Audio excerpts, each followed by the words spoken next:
Today we're going to be going over some fantastic everyday signature scents that you probably won't get tired of. This first one is Valentino Uomo Born in Roma. It's the Rockstud Noir version. To be fair, you could go with pretty much any Born in Roma. They're all really good. They all get the job done. I've been gravitating towards this one a lot lately. I really like it. It's got sage, ambergris, and bergamot in here. It smells fantastic. It's a familiar smell. It's that kind of modern style, aromatic, slightly sweet, also very fresh, focusing in on that ambroxan, amberwood style with some of the citrus too.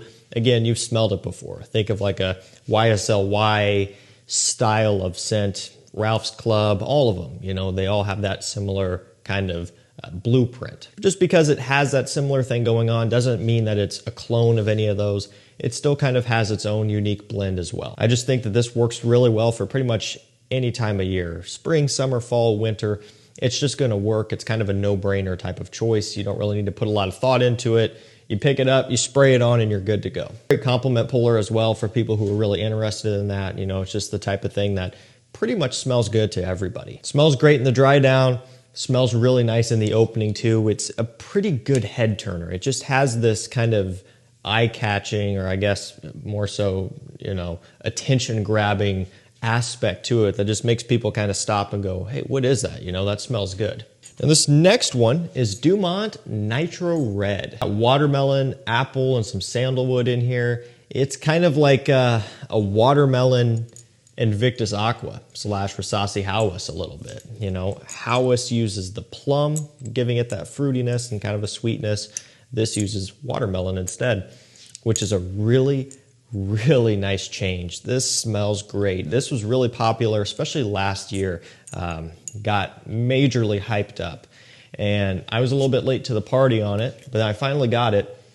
And I was like, yeah, I can 100% see why people were gravitating towards this one so much. Now, maybe part of it is because one of the discounters, I believe, were sending out free bottles to everybody. I think they offered me one and I didn't reply, and then ended up buying it on my own. So maybe that's part of the reason why it got so popular. But even beyond that, the scent does hold up, and it holds up really well. It's not super close to an Invictus Aqua, Howess type of thing.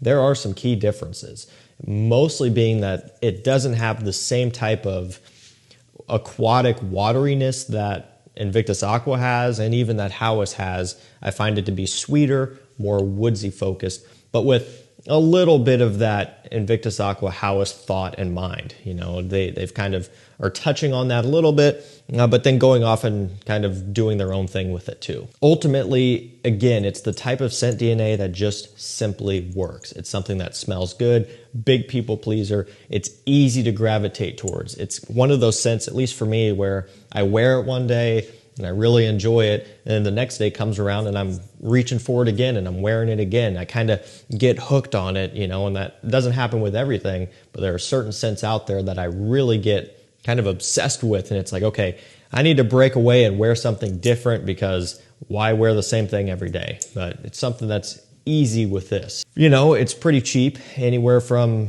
you know, $30 to $40, typically somewhere in there.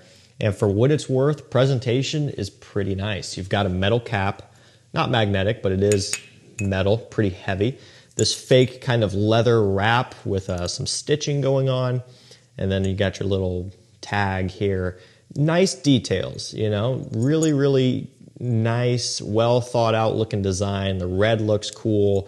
It's just, you know, for the money, it is pretty hard to beat. And again, it's the type of thing that you could wear every day for anything. It's going to favor warmer weather more, but there's no reason you couldn't wear it in fall and winter. It does have some of that sweetness to help it kind of hold up in that temperature range. This next one is Jean Paul Gaultier Le Beau. I talk about Le Parfum quite often. You hear about Paradise Garden all the time. But what about the original? You know, I wouldn't necessarily say it's completely forgotten. I think that will happen at some point if they continue piling on the flankers, just like a lot of other lines that you see happen. But this is still, you know, it's not completely buried yet. This one's got coconut, tonka bean, some nice bergamot in here as well. It's still sweet, okay? And compared to Le Parfum, it is fresher, but it is still kind of a sweet scent with that coconut and some of the tonka bean and things like that. but it does have a bit of a freshness as well.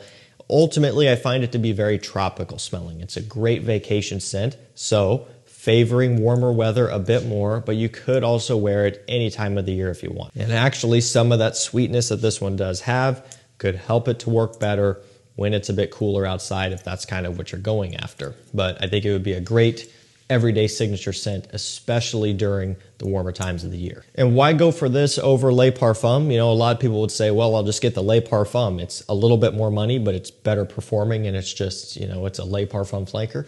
That's a great argument. Again, the slight variance in terms of freshness leaning towards the original is what I think would push a lot of people into this one. Now you could go for Paradise Garden, which is going to be even fresher, or you could go for Flower Edition, which is the freshest of them all. If you can get your hands on a bottle, that's one of my favorites, and I'm dying to be able to really start featuring it. And I think they said it's coming back this summer, and when it does, that's getting put in videos, because Flower Edition is really good, way better than I thought it would be. But still, the original, it's more affordable, still deserving of some attention. It's still a great scent. Let's go for something more affordable again. We have Montblanc Explorer. Creed Aventus clone, that's pretty well known at this point.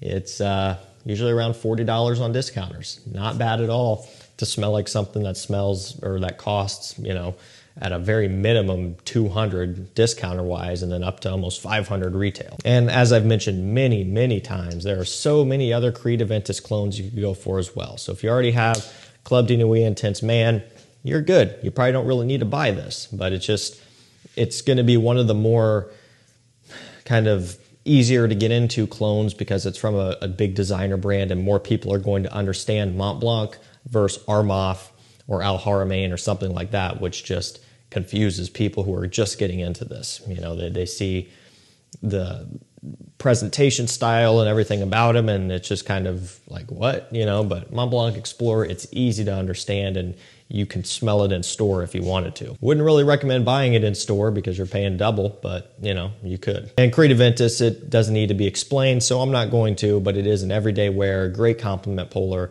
and then you don't have to spend all that money on it when you can get this. YSL Myslf Le Parfum, I like it so much more than I ever thought possible, and I like it so much better than the original Eau de Parfum as well. It's got orange blossom, amber, vanilla, and some woody notes, some patchouli as well.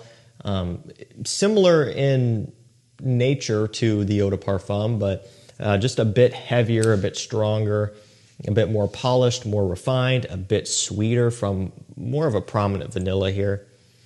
It's just a massive improvement to me. And it's not that the Eau de Parfum was bad, it didn't really stand out to me. This one actually does a little bit. And it's still a scent DNA, of course, it's YSL. It's something that is going to be wildly popular and appeal to a lot of people. So it's not the most unique thing ever. But when you kind of go into it with that thought in mind and you don't expect that, you realize that, hey, this is actually pretty solid. It doesn't smell like any of the Ys, okay? So it's not, there's no redundancy there. It's a lot more white floral than most other things out there for the most part, designer-wise. Not everybody likes white florals or florals in general for men's fragrances, so that's something to keep in mind. It's maybe not going to be for everybody. Maybe sample first, try it in store first, whatever you got to do. But I think generally, it is worth checking out in one way or another. It might surprise you how good it is. And it's already been on discounters and been working its way down in price at this point to where it's really not half bad. It's a great performer, super wearable. Of course, a great compliment puller, great quality. There's nothing to not like about this. Okay, let's go for a new one up next, one that is still just confusing to me, but I do enjoy it, and I have been kind of wearing it here and there. Acqua di Gio Elixir. It just, on paper, well, I mean, it just doesn't make sense, really. I mean, Elixir, you think of something heavier and stronger, and this is more floral-based, and it's kind of fresher than Acqua di Gio Parfum almost, which is just, I don't know, kind of like they're going backwards. Now, one thing I like is that it does have a nice leather focus, so it's like a leathery aquatic with some violet leaf in here, giving it this kind of ozonic smell. It's just, I like it for what it is. I like the smell. What I don't really fully understand is it doesn't really have an elixir theme, and with that comes an elixir price and an elixir bottle size. I just don't think that this type of smell warrants this price at retail and the small bottle size. This is 50 ml, okay, and that is the only size you can get as of right now. It is a true parfum, that's nice. You know, if it was heavier, stronger, it was like Acqua di Gio Parfum, but even heavier and richer and maybe less aquatic, then I could see it, you know, kind of like what Sauvage Elixir did, kind of more so drastically different. It would make sense. But this is still Acqua di Gio themed with more of a leathery floral focus. So that's kind of my contention with this. However, putting that aside and just focusing on the smell and not thinking about the price or anything, it does smell great. Really, really exceptional quality. Off the opening, it smells nice. Smelling that tail in there, smells great as well. We kind of smell the dry down, you know, it's of course smells amazing too. Price is working its way down on discounters, which is another big bonus. It's an everyday wear, you know, not everybody's gonna want to because of the price, but it is capable of that. Let's finish things off with a cheap one since that last one was pretty pricey. Missoni Wave. It's Versace Pour Homme meets Chanel Allure Homme Sport, but for the Versace price basically is what you get. So 40 bucks gets you those two combined. The freshness of the Versace, the creamier sweetness of the Chanel combined into one with still not amazing performance, but not completely horrible either. If you were paying 80 bucks for this, I would be pretty upset with the performance, but you're not. At least you shouldn't be. You're paying half that, maybe even less than half that. And at that point, you really have no complaints at all. Exceptional quality. Really, really impressive. Very smooth, very refined. Performance leaves a bit to be desired. Spray it on heavy. You're not going to hurt anything or offend anybody with this. Hit yourself with, you know, 7, 8 sprays heading out the door or something and get some on your clothing. You know, that's going to help as well. Take some and reapply it. Whatever you got to do, but it is worth having in your collection for an affordable everyday wear. Alrighty guys, that's going to do it for me. Some fragrances that you could wear pretty much every day and probably not get sick of them because they're so easygoing, so likable overall. I'll link all these down below to discounters or just in general so you can buy them if you're looking to find them. But I think that's going to do it for me. Thank you so much for watching. Stay safe, stay healthy. We'll see you tomorrow with another one. Take care.